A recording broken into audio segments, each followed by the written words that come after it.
নমস্কার। আমরা মহাজাতি সদনের সামনে বাংলা পক্ষে যে দ্বিতীয় জাতীয় সম্মেলন অনুষ্ঠিত হচ্ছে, আমাদের অশেষ সৌভাগ্য যে আমরা পেয়ে গেছি বাংলার শিল্পী পক্ষের অধিকর্তা, সাংস্কৃতিক অধিকর্তা প্রবাল বাবুকে। আচ্ছা প্রবাল বাবু, আপনি এই যে বাংলা শিল্পী পক্ষে যে তৈরি করেছেন তার প্রধান উদ্দেশ্যটা কি? দেখুন, বাঙালিদের কোনো আন্দোলন, সেটা মারাঠিরা মানে বর্গীরা যখন বাংলা আক্রমণ করেছিল তখন কিন্তু আমরা কবিতা লিখেছি, খোকা ঘুমোলো পাড়া জুড়োলো বর্গী এলো দেশে। তাহলে সেটা তো সংস্কৃতি।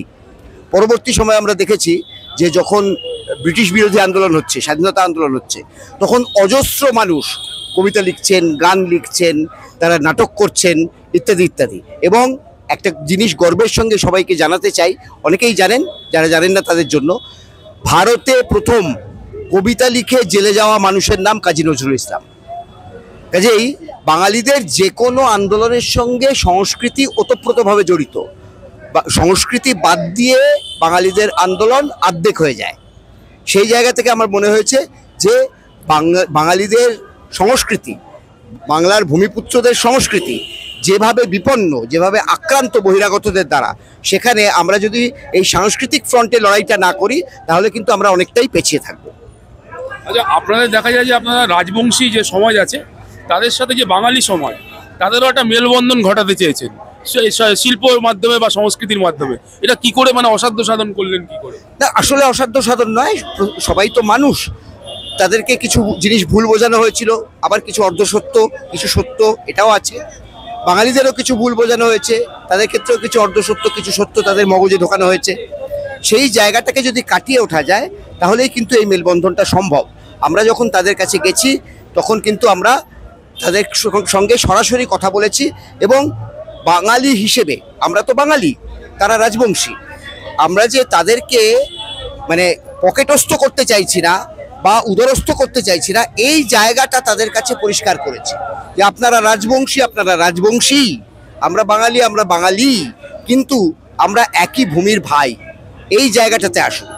আপনাদেরকে আমরা একদমই বলছি না যে আপনারা বাঙালি হয়ে যান, বাঙালিরা রাজবংশী হয়ে যাবে, এরকম ধরনের কোনো স্বপ্ন বা দুঃস্বপ্ন কোনোটাই আমরা দেখি না। কাজেই দুজন নিজস্ব নিজস্ব সত্তা বজায় রেখে চরম বন্ধুত্ব সৃষ্টি করা যেতে পারে, সেই রাস্তায় হাঁটো। আচ্ছা, ভবিষ্যতে যে বাঙালি যে শিল্প প্রতিভা আছে, যারা যুব সমাজ, তা আপনারা কি ভবিষ্যতে সিনেমা বা সিরিয়াল বা থিয়েটার এরকম কোনো কিছু পরিচালনা বা প্রয়োজনের দিকেও কি এগোতে চলেছেন? অতি অবশ্যই। এবং বর্তমানে যেহেতু এটা মূলত হচ্ছে সামাজিক মাধ্যমের যুগ, লোকে যত না হলে গিয়ে সিনেমা দেখে, তার থেকে অনেক বেশি রিলস দেখে। সেই সমস্তগুলোই কিন্তু আমরা অ্যাড্রেস করব, সেখানে আমরা ঢুকবো এবং সেখানে আমরা প্রচুর পরিমাণে বাঙালি জাতীয়তাবাদী রিলস, ভিডিও, শর্ট ফিল্ম, বড় সিনেমা সব কিছুই আমরা তৈরি করবার দিকে যাব। এবং আরেকটা তথ্যচিত্র এবং আরেকটা জিনিস আনন্দের ব্যাপার, আমি জানাই আমার পাশে রয়েছেন আমাদের আহ্বায়ক শাহরিয়ার হোসেন। আমরা কিন্তু 1 নভেম্বর, যেটা হচ্ছে পুরুলিয়া অন্তর্ভুক্তি দিবস, সেই সম্পর্কে একটা অত্যন্ত সমৃদ্ধ তথ্যচিত্র তৈরি করেছি। এবং তার যে গবেষণা, এই গবেষণাটা মূলত শাহরিয়ার বাবুই করেছেন। সেটাও আমরা সামনে আনবো, কয়েকদিনের মধ্যেই সেটাকে আমরা প্রকাশ করব। আর আরেকটা ব্যাপার হচ্ছে যে এই শিল্পীপক্ষ করতে এসে দেখলাম যে প্রচুর কম বয়সী ছেলেমেয়েরা, যুবক যুবতীরা, তারা কিন্তু আমাদের সঙ্গে ভীষণভাবে জুড়ে গেছেন। আমাদের প্রায় প্রত্যেকটা কর্মসূচিতে তারা অংশগ্রহণ করছেন স্বতঃপ্রণোদিতভাবে।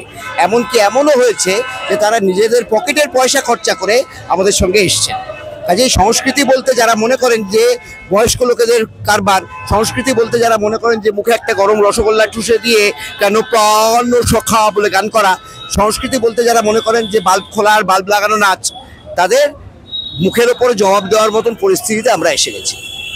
আচ্ছা, যে পশ্চিমবঙ্গের যে বর্তমানে যা পরিস্থিতি, সেই পরিস্থিতির মধ্যে শিল্প বা সংস্কৃতি কতটা হতে পারে? মানে এখন তো পশ্চিমবঙ্গে চারিদিকে তো চতুর্দিকে তো নানান রকম অশান্তি চলছে, তা আপনারা কি মনে করেন যে এই অশান্তি দূরীকরণে শিল্প বা সংস্কৃতি পথ দেখাতে পারে?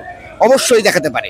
তার কারণ হচ্ছে যে একটা জিনিস খুব লক্ষণীয়, যে যারা সেই অর্থে সেলিব্রিটি গায়ক গায়িকা, তারা কিন্তু মানে এই ব্যাপারে ভীষণভাবে কথা বলছেন। ঠিক আছে, আমরা অনেককেই দেখেছি যে তারা মঞ্চে উঠে হিন্দি গান গাইতে অস্বীকার করছেন, এবং হিন্দি গান গাইতে বলেছে বলে এমনটাও হয়েছে। ইমন চক্রবর্তী, অত্যন্ত বিখ্যাত গায়িকা, তিনি বলছেন যে অন্য কোনো জায়গায় বললে চুলের মুঠি ধরে বার করে দিত, এরকম কড়া ভাষায় তারা বলছেন। অতএব বাঙালি শিল্পীদের মধ্যেও এই জাগরণ, এই জাতীয়তাবাদের বোধ কিন্তু জাগ্রত হচ্ছে। বাংলা শিল্পী পক্ষ যত বেশি কাজ করবে, যত বেশি তাদের কাছে পৌঁছতে পারবে, যত বেশি জুনিয়র আর্টিস্টদের কাছে, মানে জুনিয়র আর্টিস্ট বলতে আমি সিনেমার জুনিয়র আর্টিস্টদের কথা বলছি না, যারা কম বয়সী শিল্পী তাদের কাছে যত বেশি পৌঁছতে পারবে তত এই জায়গাটা ত্বরান্বিত হবে। আচ্ছা, আপনার কাছে শেষ প্রশ্ন, কারণ আপনি অত্যন্ত ব্যস্ত মানুষ, যে যারা মানে ভবিষ্যতে যারা প্রতিভা, শিল্প প্রতিভা বা শিল্পী বা সংস্কৃতি, তাদের জন্য কি কোনো প্রশিক্ষণ স্কুল খোলার ব্যাপারে আপনারা চিন্তা ভাবনা করছেন? এক্ষুনি প্রশিক্ষণ স্কুলের মধ্যে হয়তো আমরা যাব না, কিন্তু আমরা মোটামুটি এই মে মাসের মাঝামাঝি থেকেই আমাদের পরিকল্পনা রয়েছে যে বিভিন্ন ওয়ার্কশপ করার, নাচের ওয়ার্কশপ, নাটকের ওয়ার্কশপ, মডেলিংয়ের ওয়ার্কশপ, এরকম বিভিন্ন। কারণ দেখুন, মডেলিং ব্যাপারটাও কিন্তু সংস্কৃতির অঙ্গ, এবং এই মডেলিংটাকে আমরা এক্ষুনি মানে বলছি না, বলবো না, কারণ পরিকল্পনার পর্যায়ে রয়েছে, এটাকে আমরা একটা অন্য মাত্রায় নিয়ে যাব। ঠিক আছে, এরকম ধরনের বিভিন্ন ওয়ার্কশপগুলো কিন্তু আমরা করাবো, ছবি আঁকার ওয়ার্কশপ, নানান ধরনের ওয়ার্কশপ করাবো। পরবর্তী সময় হতেই পারে যে আমরা একটা মানে স্থায়ী মানে শিক্ষাঙ্গন খুলে ফেলবো। মানে আপনারা পারফরমেন্স আর্টস থেকে সোশ্যাল আর্ট সব দিকেই সব নজর রাখবেন। দিকটাতে আমরা নজর রাখবো। ধন্যবাদ আপনাকে। আমরা আরেকজনকে পেয়ে গেছি, তো আপনার তার নাম হচ্ছে শাহরিয়ার হোসেন। তিনি বাংলা বইমেলায় একটি বই লিখে খুব বিখ্যাত। সেই বইয়ের বিষয়বস্তু যদি একটু বলেন। বইয়ের বিষয়বস্তু মানে বইটার নামটা একটু বলবেন। বীরের বাংলা, বইটার নাম বীরের বাংলা। আমরা যখন ছোট ছিলাম তো আমাদের পাঠ্যপুস্তকে সহায়ক পাঠ হিসেবে বাঙালি স্বাধীনতা সংগ্রামীদের জীবনী থাকতো, বা অন্যান্য ক্ষেত্রেও দেখেছি। কিন্তু ক্রমাগত বর্তমান প্রজন্মের ছেলেদের কাছে বাংলার যে স্বাধীনতার যে ঐতিহ্য, মানে যে সমস্ত বীর বাঙালিরা প্রাণ দিয়ে স্বাধীনতা এনেছে, এই ইতিহাসটা তারা ভুলে যাচ্ছে। তো আমার মূলত উদ্দেশ্য ছিল এখনকার সময়ে যারা শিশু কিশোর, তাদের কাছে আমাদের বাঙালির যে ঐতিহ্য, বাঙালিদের যে বীরত্ব, তারা যেভাবে ব্রিটিশদের সাথে লড়াই করে স্বাধীনতা ছিনিয়ে এনেছিল, যে স্বাধীনতাকে সুখটা আমরা এখন ভোগ করছি, সেইটা তাদের সামনে তুলে ধরা, তাদের মধ্যে আগামী প্রজন্মের মধ্যে এই জাতীয়তাবাদী চেতনার একটা উন্মেষ ঘটানো, এটাই ছিল মূল উদ্দেশ্য। আচ্ছা, আপনাকে একটা প্রশ্ন, যে আমি যেটা প্রবলদাকে যে কোশ্চেনটা করছিলাম, যে পশ্চিমবঙ্গে এই মুহূর্তে নানান রকম দেখবেন সাম্প্রদায়িক অশান্তি চলছে, বা পশ্চিমবঙ্গকে অশান্ত করে দেওয়ার একটা ষড়যন্ত্র চলছে বলে সন্দেহ করা হচ্ছে, বা এটা বিভিন্ন ক্ষেত্রে প্রমাণও হচ্ছে। তাহলে সেক্ষেত্রে সাম্প্রতিক সম্প্রীতি রক্ষা করতে গেলে বইয়ের অবদান বা শিক্ষার অবদান বা সংস্কৃতির অবদান কতটা আছে, বা এর মাধ্যমে কি এর বিরুদ্ধে, এই অশুভ শক্তির বিরুদ্ধে লড়াই করে কি জয়লাভ করা সম্ভব? অবশ্যই সম্ভব। ব্যাপারটা হচ্ছে যে ধর্মীয় একটা চেতনা, জাতীয়তাবাদও একটা চেতনা।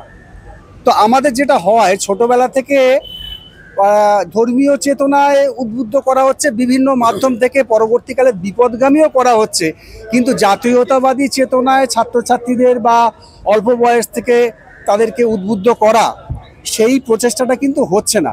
তো আমাদের বাংলা পক্ষ এবং বাংলা শিল্পী পক্ষ, আমাদের উদ্দেশ্যই হচ্ছে বর্তমান প্রজন্মে যারা শিশু কিশোর, তাদেরকে জাতীয়তাবাদী চেতনায় উদ্বুদ্ধ করা। তো যখন তাদের জাতীয়তাবাদী চেতনায় উদ্বুদ্ধ হবে একজন মানুষ, সে যখন চিনবে আমি বাঙালি, তখন তার কাছে মানে বাঙালি চেতনা, তার জাতি চেতনাটা যদি সবার উপরে চলে আসে, আমাদের যে একটা স্লোগান আছে ধর্মের উপর জাতি, তো আমাদের জাতি চেতনা যখন চলে আসবে, তখন কিন্তু এই সমস্ত ধর্মীয় ভেদাভেদগুলো তখন কাজ করবে না। তো আমাদের সেইটা লড়াই, আমরা লড়াই করে যাব, করে করে একসময় আশা করছি আমরা একসময় জয়লাভ করব, এবং অবশ্যই জয়লাভ করব, যে আগামী প্রজন্মকে আমরা জাতীয়তাবাদী চেতনায় উদ্বুদ্ধ করতে পারবো। আপনার কাছে শেষ প্রশ্ন, কারণ আপনি খুব ব্যস্ত মানুষ, আপনাকে শেষ প্রশ্ন, যে আজকে তো মহাজ্যোতি সদনে এলেন, উচ্ছ্বাস অনুভূতি আমরা সবই লক্ষ্য করলাম, এর মাধ্যমে ভবিষ্যতের কি পরিকল্পনা, যার মাধ্যমে শিক্ষা, ব্যবসা, শিল্প এবং 2026-এর যে নির্বাচন, এটা বাঙালির কি লক্ষ্য হওয়া উচিত? বাঙালির লক্ষ্য বলতে আমি তো বাংলা পক্ষের লক্ষ্যের কথা বলতে পারি, যেখান থেকে যেটা আমি শিখলাম, জানলাম, আবার বাঙালিরা বুঝলাম যে বাঙালির নিজের অধিকার সম্পর্কে সচেতন হওয়াটা দরকার।